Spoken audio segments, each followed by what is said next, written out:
Hello everyone, আসসালামু আলাইকুম। আশা করছি সকলে অনেক অনেক বেশি ভালো আছেন। আমিও ভালো আছি আলহামদুলিল্লাহ। আজ আমি একটা ভিডিও নিয়ে আপনাদের মাঝে এসেছি, আর এই ভিডিওটি হচ্ছে আমার হাঁস মুরগির ভিডিও। আমি কতগুলো হাঁস মুরগি পুষি, তারা কয়টা করে ডিম দেয় দিনে, আর আমি কতটা লাভবান সেটাই আপনাদের মাঝে শেয়ার করার জন্য এসেছি। তো চলুন ভিডিওটা শুরু করি, ইনশাল্লাহ ভালো লাগবে।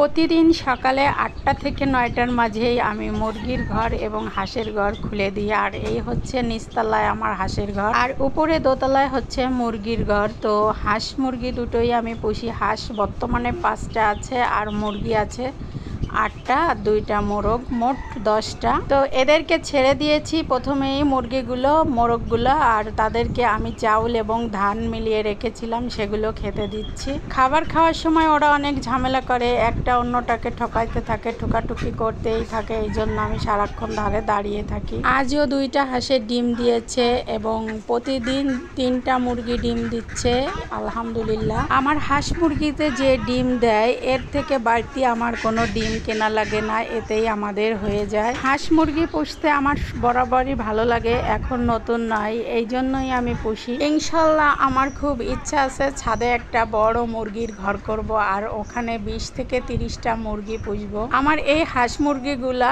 ছাড়াই থাকে, আর ওরা সময় মতন এসে এসে খেয়ে যায়। যখন ওদের ক্ষুধা লাগে এসে দরজার কাছে মানুষের মতো ডাকতে থাকে। এই 5টা ছাড়াও আমার আরো অনেকগুলো হাঁস ছিল, যেগুলো আমরা জবাই করে খেয়ে ফেলেছি। হাঁস মুরগি নিজেরা পুষলে হয় কি, যখন ইচ্ছে তখন জবাই করে খাওয়া যায়। আর আমার হাঁস মুরগিগুলো যখন ডিম দেয়, আমি যখন মুরগির ঘর থেকে, হাঁসের ঘর থেকে ডিমগুলো বের করি, আমার ভীষণ ভালো লাগে। হাঁস মুরগি পোষা যতটা সুবিধা, অসুবিধাও আছে। যেমন কোথাও বেড়াইতে পারি না গিয়ে, খুব দ্রুত চলে আসতে হয়, মনে হয় কোনটা মরে যাচ্ছে, কোথায় চলে যাচ্ছে, কেউ ধরে নিচ্ছে, এমনটাই সব সময় মনে হয়। যাই হোক, আপনাদের কাছে আমার এই ভিডিওটি কেমন লেগেছে অবশ্যই সবাই জানাবেন। এছাড়াও যে যে হাঁস মুরগি পুষতে পছন্দ করেন সেটাও জানিয়ে যাবেন। এই যে দেখুন, হাঁসের ঘর থেকে আমি 2টা ডিম বের করে নিয়েছি, আর ডিমের আকারগুলো কিন্তু ভীষণ বড় ছিল। এতক্ষণ যারা আমার এই ভিডিওটি দেখেছেন তাদেরকে অসংখ্য অসংখ্য ধন্যবাদ জানিয়ে আজকের মতো বিদায় নিচ্ছি। আসসালামু